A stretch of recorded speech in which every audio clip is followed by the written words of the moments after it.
Kakek Mustamar, nama cucu siapa? Norman. Norman. Kita bersaudara yang diikat dengan kalimat La ilaha illallah Muhammad Rasul. Langit, gunung, bumi, matahari, bulan, bintang, laut, segalanya tidak ada. Yang ada itu Allah, semuanya diadakan. Dunia kecil, Allah yang maha besar. Dunia paling lama 60 tahun atau 70 tahun, tapi akhirat itu selama-lamanya. Jadi orang yang pintar itu dia memikirkan hidup sesudah mati dan hari akhirat. Tapi kalau orang yang bodoh dia memikirkan makan, minum, kawin, uang sebanyak-banyaknya. Jadi dahulu Islam itu seperti taman. Karena dakwah dijalankan yang dicontohkan Nabi, menjumpai umat tanpa diundang, tanpa minta upah. Tidak mengajak kepada organisasi, kelompok dan golongan. Mengajak diri kita taat, mengajak manusia taat. Kalaulah manusia taat, selesailah semua masalah. Tapi kalau manusia tidak mau taat, bertambahlah masalah. Kenapa? Sesungguhnya kebahagiaan dan kejayaan manusia itu hanya ada di dalam mengamalkan agama. Baik dia orang kaya, orang miskin, kota, desa, penjabat, rakyat. Kalau mereka mengamalkan agama, inilah orang yang berhasil yang sementara dan berhasil di akhirat selama-lamanya. Kalau dia mengamalkan agama, selesailah semua masalah. Tapi kalau mereka tidak mau mengamalkan agama, bertambahlah masalah. Dan sekarang Islam itu sudah seperti hutan belantara. Kenapa? Karena dakwah sudah lama ditinggal. Banyak saudara kita sekarang mengaku Islam tapi nggak mau mendirikan sholat. Banyak wanita perempuan kita sekarang mengaku Islam tapi nggak mau tutup aurat. Satu rambut, satu dosa. Orang wanita Islam sekarang sudah banyak bangga pakai celana ketat, baju ketat, menampakkan tubuh. Itu alias bertelanjang. Allah. Merancang orang laki-laki. Kalau kita bilang sama dia ini model katanya. Ini salah siapa? Ini bukan salah penjajah, bukan salah ulama, bukan salah ustadz, bukan salah kiai. Ini salah kita karena kita tidak mau lagi menghidupkan dakwah. Jadi usaha dakwah ini usaha heran karena sudah lama ditinggal. Orang kalau belum ikut usaha dakwah, dia heran melihat orang dakwah. Apa kerja orang dakwah? Tapi kalau orang sudah ikut dakwah, dia heran melihat orang tidak mau dakwah. Tidak ada pekerjaan yang lebih besar dari pekerjaan dakwah. Kerja dakwah ini kerja Nabi, 124 Nabi dan Rasul kerjanya dakwah, mengajak manusia taat kepada Allah. Ucapkanlah la ilaha illallah, kamu akan sukses, kamu akan berjaya. Jadi hakikat la ilaha illallah taat kepada Allah.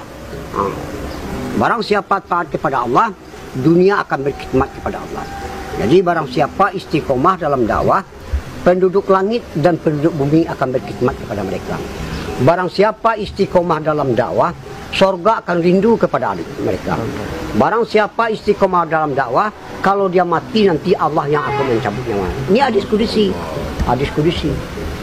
Jadi dakwah ini Masya Allah. Walaupun kita punya perusahaan 10 buah, 15 buah, 5 buah, itu nggak dipandang oleh Allah. Tapi kalau usaha dakwah ini sepagi sepetang kita jual di dalam Allah, lebih bagus daripada dunia dan keisinya. Ini kebesaran pahala dakwah. Jadi kerja-kerja dakwah ini kerjanya sedikit tapi hasilnya besar. Kalau kerja dunia, kerjanya berat, hasilnya sedikit. Istri kita kalau nggak diajak dakwah, dia pandangannya dunia. Pandangan dunia ini sifatnya menipu. Sekarang banyak orang tergoda oleh dunia, ibadah ditinggal. Padahal di dalam perintah ada kejayaan, ada kebahagiaan dan ada kebaikan. Jadi wanita ini dimuliakan oleh Allah 7 surat yang terpanjang di dalam Al-Quran An-Nisa. Maka itu Nabi menunjukkan surga itu di bawah telapak kaki ibu. Allah. Sebab sebuah Nabi dan Rasul dilahirkan dari wanita, yaitu ibu. Jadi wanita ini yang pertama menerima dakwah Nabi Rasulullah SAW, ya wanita Khadijah radhiyallahu anha. Yang pertama mati syahid juga wanita Sumayyah radhiyallahu anha. Jadi wanita ini diciptakan dari tulang bengkok kiri, tulang lemah. Jadi wanita ini nggak bisa dikerasin, dilemah lembutkan, disayang-sayang, dimanja-manja, disenang-senangi. Sebab di zaman sahabat, wanita ini tugasnya membina anak untuk agama dan melayani suami.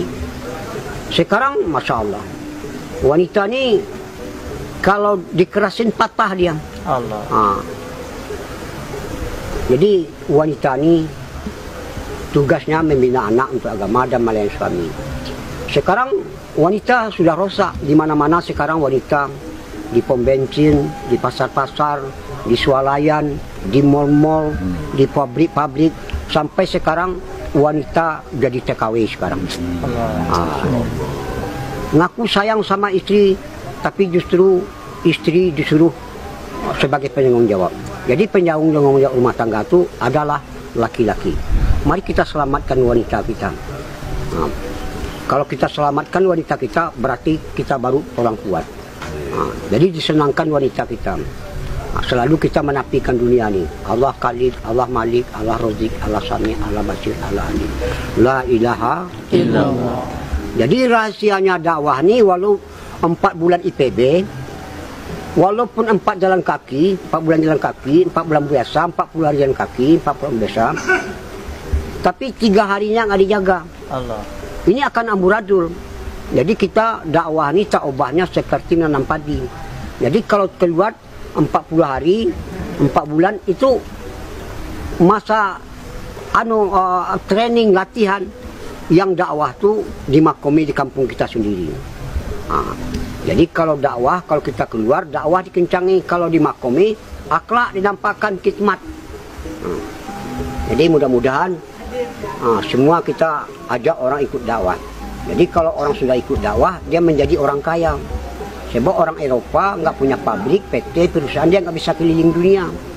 Paling-paling dia bisa keliling dunia tinggal di hotel berbintang 5. Kalau orang dakwah, dia nggak punya apa-apa, tapi dia bisa memperjuangkan agama ke seluruh dunia. Allah. Tinggalnya di taman sorga, yaitu di rumah bintang bulan, di rumah Allah.